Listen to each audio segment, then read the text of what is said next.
I want to share a couple of thoughts with you,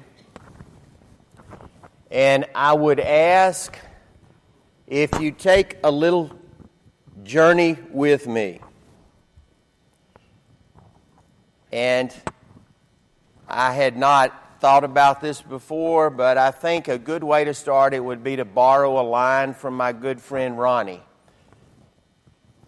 As he said, once upon a time. Once upon a time, every Mason in this room began your Masonic journey. And I want to take us all back to that time. Now, you ladies in the room, you go back there too because you supported all of that effort. And the journey would have never worked without you. But I want you to picture, if you can, that night in the lodge. And I want to give you an example of a journey of a young man. And I want you to think about comparing it to your journey. Once upon a time, in a small country lodge, a young man sat over there just about where Tony Crawl is seated. It was a small lodge. The investigating committee had asked to meet with him because he had submitted a petition for membership. So they said, "Where should we meet?" And he said, "Well, let's meet at the lodge. I've never been in one of those buildings." And they sat in the lodge, and he sat over in that corner, and they asked a few questions, and they told him a few things. And they said, "Do you have any questions?" He said, "I only have one. You got a book on that table over there in the middle of the room. What's it doing there?" And the answer was, "That's the volume of sacred law. And in this lodge, this particular lodge, it is the Holy Bible. And everything we do, we try to center around that. Because we consider that to be representative of the great light, the light from our Father." And he said, "Okay, that's enough, I'm in." Over the years of that journey, like all of us, he was assisted along the way by good brothers who had no obligation to help, but they did because that's what we do. They provided information and help, but the Tyler of the lodge that first night was a Grand Senior Warden. So in a couple of years, he might have been pretty desperate for some officers at the Grand Lodge, so he selected that young man. And a couple of years after that, well, actually, right before he selected that young man, he came to him and said, I got a petition for you for another branch of our family." And he said, "It's the Royal Arch." So the young man joined that group and made more friends and had more mentors. And then, by then, the past Grand Master of his lodge, still the Tyler, still serving, came to him and said, "Hey, here's another petition." Now, how many of us in our journey have had those moments? Now, the ladies are laughing harder than us. It's probably like in my house, the ladies keep the checkbook, and it's like, another what? But that young man said, "Okay, But this time, he'd been in a couple years, and he's starting to figure out things, and he was having a good time, but this time he asked the question, why? First time, with Royal Arch, he just took his word for it and said, that would be good. This time he said, why?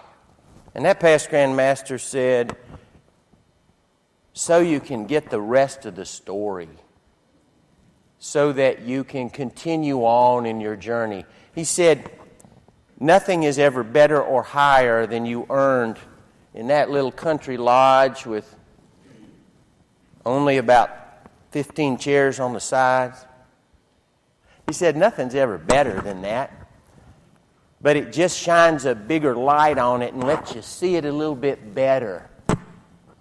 You can actually understand it better from this different perspective you're going to see.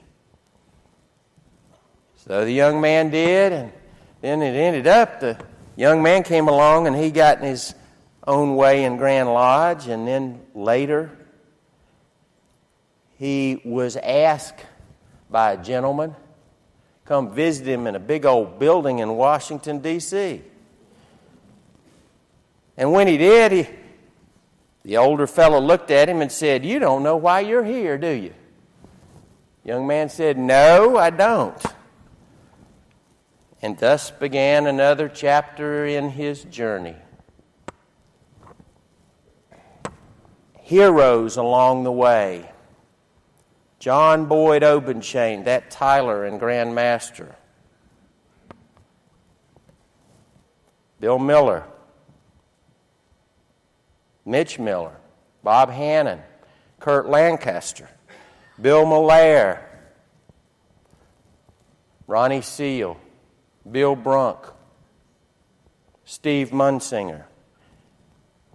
The room is full of heroes. Have you ever really thought in your Masonic journey how many times you've been a hero to somebody and didn't even know it? Have you thought back to that time? Can you just go back once upon a time and remember that?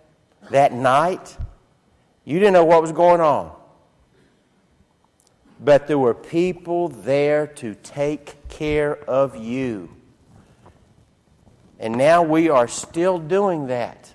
We are still taking care of others. You saw, just in a numerical sense, almost $1 billion for others. None of that was spent on us. It was spent on others.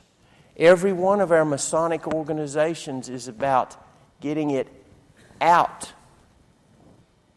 Building in here and then taking it out and making the good of it. So I want you to do this, every Mason in the room. They say you can sometimes remember better with a physical touch. What I want to do is symbolically for everyone is to lay my hand on this altar, and I'm going to pause when I do that, and I want every Mason in the room to do the following. Since you can't get out here, I want you to take this hand, if you can, and hold it this way, and let it be the altar. And then I want you to take this hand, and I want you to put it on the other, representing of your hand on the altar. And if you think it represents other things, that's good too. But let this hand be your altar symbolically. As I place my hand on this altar, place your hand on your left hand representing the altar. And as you do that, all Masons in this room, as you do that, remember, let us never, ever forget. Because here we rest, and from there we receive the light come down to us to give us the motivation, the strength, the courage and encouragement to go forward and take these generous principles outside of this lodge and extend them to every human being, because they all have a claim upon our kind offices. Therefore, in renewal of our vows, let us do good unto all.